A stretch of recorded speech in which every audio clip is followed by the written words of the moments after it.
2003년 11월 호주 시드니 남쪽 서덜랜드 줄리 트레이트는 며칠 전 아들을 출산하고 퇴원하여 집으로 돌아갈 예정이었습니다. 그러나 남편 폴 윌킨스는 집이 위험하다며 며칠간 친정에 가 있으라는 당부를 합니다. 남편 폴은 자신이 스토킹을 당하고 있다며 아내와 아들까지 위험해질 수 있으니 안전해질 때까지는 집에 돌아오지 않길 바라고 있었습니다. 줄리는 어쩔 수 없이 갓난 아기를 데리고 친정으로 향했습니다. 폴은 아이를 보러 자주 친정에 들렀지만 열흘이 지나고 몇 주가 지나자 줄리는 가족은 함께 있어야 한다며 집으로 돌아갔습니다. 남편의 말과 달리 집안은 평온했고 며칠간 아무 일도 일어나지 않았습니다. 육아로 정신없는 하루를 보내던 어느 날 외출했다 돌아온 줄리는 깜짝 놀랐습니다. 거실 벽면에 아들의 테디베어 인형이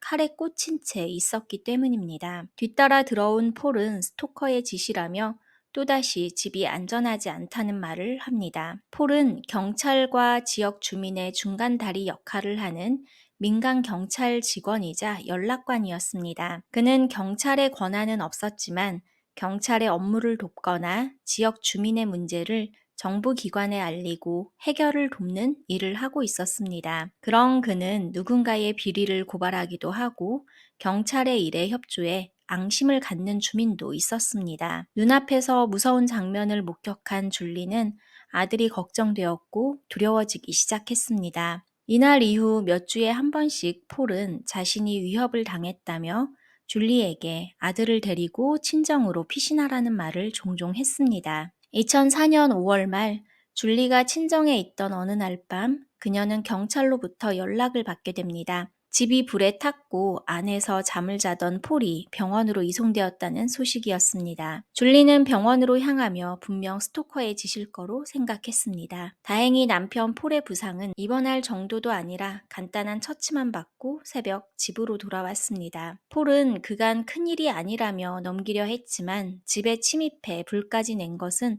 가족에게 정말 위험하고 큰일이라며 자신이 죽을 뻔했다며 경찰에 사건을 해결해달라 요청합니다. 그는 카일리라는 20대 여성으로부터 스토킹을 당하고 있었고 한 명의 남자와 함께 집에 침입했다고 했습니다. 그간 폴에게 사랑 고백을 해오며 아내와 이혼하라고 위협했다는 것입니다. 폴이 절대 그럴 수 없다고 하자 자신을 묻고 집에 불을 지르고 떠났고 그는 불타는 집 2층 침실에서 창문으로 뛰어내려 목숨을 건졌다고 했습니다. 지금까지 앙심을 가진 누군가의 짓일 거로 생각했는데 사랑 고백을 해오던 여자가 있었단 사실에 줄리는 혼란스러웠습니다. 폴은 한 번도 그런 말을 꺼낸 적이 없었습니다. 폴은 줄리에게 자기만 다쳐서 다행이라며 걱정 끼쳐 미안하다고 했습니다. 줄리는 예상외의 스토커에 마음 한편이 찜찜하면서도 폴의 말을 믿었고 위험에 노출되어 있다는 생각에 두려움은 커졌습니다. 수사가 시작되었지만 경찰은 폴의 집에 침입한 자가 카일리란 말을 완전히 믿지는 않았습니다. 그녀는 이미 한 달 전에 가족으로부터 실종 신고가 된 여성이었습니다.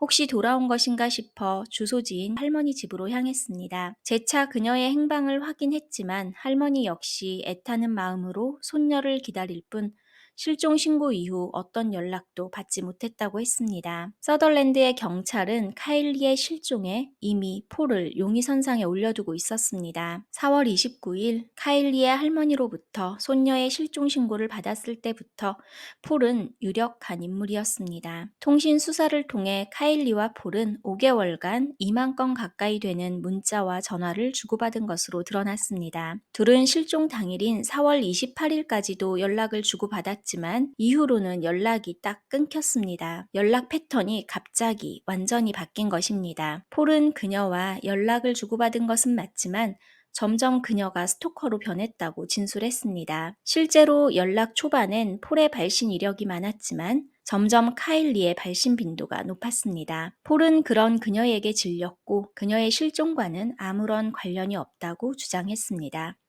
2003년 12월 27살의 폴과 23살의 카일리는 서덜랜드 병원에서 간호보조원과 경찰관으로 우연히 만났습니다. 폴은 경찰관이 아니었지만 카일리에게 잠복 수사 중인 경찰이라며 거짓말했습니다. 카일리는 결혼 1년 차 가정이 있었지만 늘 외로워했습니다. 그의 남편은 해군 장교로 집에 있는 날보다 바다에 있는 날이 많았습니다. 아이라도 있으면 덜 외로울까 싶어 임신을 간절히 기다렸지만 자주 못 보는 부부에겐 어려운 일이었습니다. 외롭고 무료한 일상에 폴을 알게 되었고 뛰어난 그의 화술에 그녀는 급격하게 빠져들었습니다. 둘은 얼굴을 보는 시간보다 문자나 통화로 많은 시간을 공유했습니다. 결국 2004년이 되자 줄리는 남편에게 이혼을 선언합니다. 남편은 폴의 존재를 알고 카일리에게 함께하지 못해 미안했던 마음을 전하며 아직 사랑하니 다시 잘해보자며 그녀의 외도를 눈감으려 했습니다. 이혼은 안 된다며 붙잡았지만 이미 폴에게 온전히 쏠린 그녀의 마음을 돌릴 수 없었습니다. 그리고 2004년 4월 13일 카일리는 원하던 임신을 하게 되었습니다. 그녀는 폴에게 줄리를 떠나 자신과 함께할 것을 요구했습니다. 카일리의 압박에 폴은 점점 감당하기 힘들었습니다. 사실 가볍게 만나고자 했는데 카일리는 너무 적극적이었고 이혼까지 하며 이젠 폴의 가정을 박살내려 한다고 생각했습니다. 처음 설레고 좋았던 마음은 온데간데 없고 이젠 카일리가 정말 지겹고 혹처럼 달라붙은 것 같았습니다. 이런 폴의 마음도 모르고 카일리는 그와 함께 할 날을 꿈꾸며 둘만의 보금자리까지 준비합니다. 이혼 후 할머니 집에서 지내던 카일리는 소개할 사람이 있다며 부모님과 언니, 오빠를 저녁 식사에 초대했습니다. 그 자리에서 그녀는 임신 사실을 고백하고 남자친구와 함께할 보금자리를 마련했다며 이사 사실을 알립니다. 그날 폴을 인사시키려 했으나 자정이 다 되도록 그는 나타나지 않았습니다. 카일리는 결국 울음을 터뜨렸고 가족들은 안쓰러워 어떤 질문도 하지 못했습니다. 2004년 4월 28일 저녁 6시 카일리는 친구와 기차 여행을 다녀오겠다며 할머니와 인사를 나누고 집을 나섰습니다. 8시 반 목적지에 도착했다고 할머니께 전화한 것이 마지막 흔적이었습니다. 다음 날 오전 11시 카일리와 미팅이 예정된 이사 업체에서 연락이 안 된다고 할머니께 전화를 걸어왔고 할머니는 손녀에게 계속 연락했으나 전화를 안 받아 실종 신고를 하게 된 것입니다. 폴은 유력한 용의자였지만 체포할 만큼의 증거는 나오지 않았고 불륜까지만 인정했습니다. 기지국 위치를 통해 카일리의 휴대전화가 폴의 집 근처에 있는 기차역에 멈춘 것을 확인했지만 폴은 그녀가 늘 스토킹했기에 증거가 아니라고 반박합니다. 폴 또한 집을 벗어나 같은 기차역에 위치가 잡혔지만 둘이 만났다는 확실한 증거를 찾을 수 없어 수사는 더뎌지고 있었습니다. 경찰은 폴의 부인 줄리에게 카일리가 실종 신고가 된 여성이며 당시 폴의 아이를 임신 중이었다고 알렸습니다. 폴이 유력한 용의자임을 알리고 살해당했을 가능성이 높다며 수사에 도움을 줄 것을 요청했습니다. 줄리는 몹시 충격을 받았지만 정황상 폴이 범인일 것이라 의심이 들기 시작했고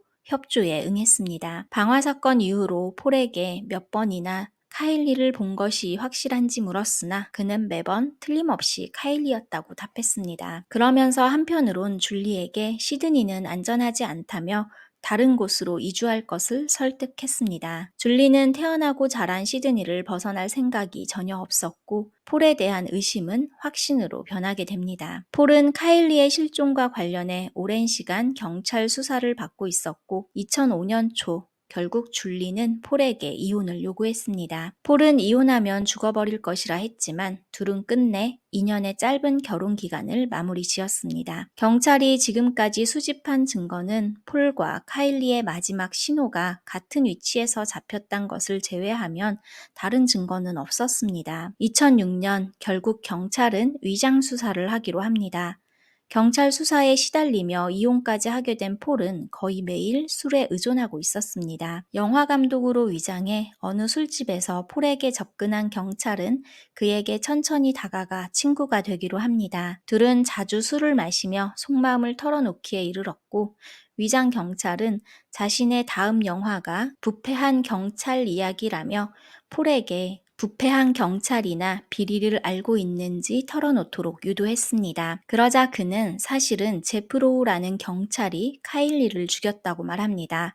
자신은 제프의 명령에 따라 카일리를 데려갔고 한 공원에서 제프가 카일리를 살해했다고 말했습니다. 위장 경찰은 폴이 술에 취해 한 진술을 어떻게 확인해야 할지 몰랐습니다. 그는 동료 경찰에게 알렸고 제프 또한 이 사실을 알게 됩니다. 제프는 어이없어 했지만 그도 수사 대상에 올라가게 되었습니다. 그리고 얼마 후 카일리를 묻은 곳을 알려달라고 유도했지만 폴은 대답하지 않았습니다. 다만 그는 나중에 문자로 2천만 원을 주면 대답하겠다고 했지만 다시 농담이었다고 말을 바꿨습니다. 약이 올라 더는 기다릴 수 없던 경찰은 미미한 증거들과 정황 증거만으로 폴을 체포하기로 했습니다. 폴은 신문에서 제프 로우가 범행했다고 주장했습니다. 하지만 구체적인 진술을 하지 못합니다. 막연히 그의 명령으로 카일리를 데려갔고 그가 직접 죽였다고 하지만 매번 장소와 날짜가 달라집니다. 그가 진술할 때마다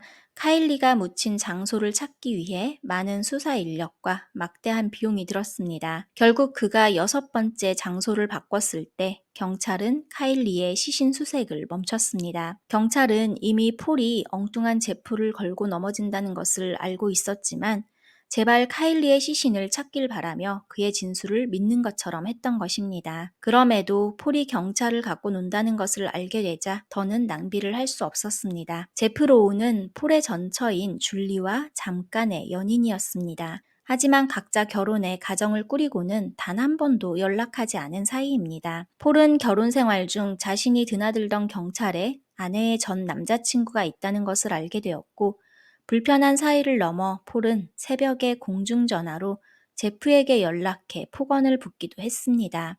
이혼하기 직전엔 제프에게 폭행을 가하기도 했습니다. 터무니없는 폴의 주장에 제프는 당연히 혐의가 없다고 판단됐지만 이 일 때문에 제프는 스트레스를 받아 경찰을 그만두게 됩니다. 이로 인한 우울감에 가족과도 사이가 안 좋아져 제프 또한 이혼하며 가정이 박살나고 말았습니다. 범죄 현장과 시신은 끝내 발견되지 않았지만 연락 패턴과 마지막 위치, 폴의 매번 번복하는 진술만으로 검찰은 정황상 범인이 확실하다며 2007년 4월 그를 재판에 세웠습니다. 폴의 전처 줄리는 법정에서 폴과 이혼 후 나눈 문자를 증거로 제출하기도 했습니다. 문자 내용엔 정말 카일리를 죽였는지 물었고 폴의 대답은 누구나 범죄를 숨기는 이유가 있다며 절대 묻힌 곳을 발설하지 않겠다는 내용이었습니다. 자신을 잔인하든 못된 사람이라 부르든 동의한다고 했습니다. 유족에겐 여시나 먹어라는 조롱하는 표현을 썼습니다.